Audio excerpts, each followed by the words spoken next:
আসসালামু আলাইকুম। L1800 printer যারা আমরা ইউজ করি অফিস কিংবা স্টুডিওতে, দেখা যায় একটা পর্যায়ে গিয়ে আপনার দুই বাতির যে সমস্যাটা, এটা মূলত প্রিন্টার মেমোরি ফুল হওয়ার কারণে এরকম হয়। আজকে সেটাই দেখাবো কিভাবে রিসেট করবেন। গুগলে চলে আসব, গুগলে গিয়ে লিখবো ইপসন L1800 রিসেটার, লেখার পরে এন্টার দিবেন। উপরে যে লেখাটা আছে ইপসন L1800 রিসেটার ফ্রি ডাউনলোড 2025, এটা ক্লিক করবেন। যেহেতু আমার ডাউনলোড করা আছে ডেস্কটপে, সেই ক্ষেত্রে আর ডাউনলোড করছি না, আপনারা ডাউনলোড করে নেবেন।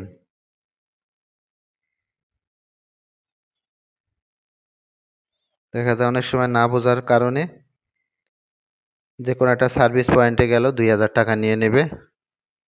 তাই আপনাদের নিজেদের কাজ নিজেরাই শিখে রাখুন। ডেস্কটপে চলে আসলাম, আসার পরে অ্যাডস প্রঙ্গে ক্লিক করব, তারপরে select, auto select, particular adjustment click করবেন, ওয়েস্ট ইন্ট প্যাড কাউন্টার এটা সিলেক্ট করে ওকে দিয়ে দিবেন। তারপরে আপনার এই জিরো কলাম, তারপরে নিচে আছে এই যে 80 কলামে থেকে চেকে ক্লিক করবেন।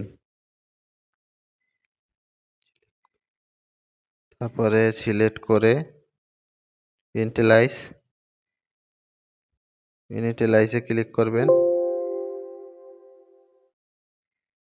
তারপরে ওকে দিয়ে দিবেন। রিসেটার কমপ্লিট। আশা করি ভিডিওটা ভালো লেগেছে। পরবর্তী ভিডিও দেখার আমন্ত্রণ রইল।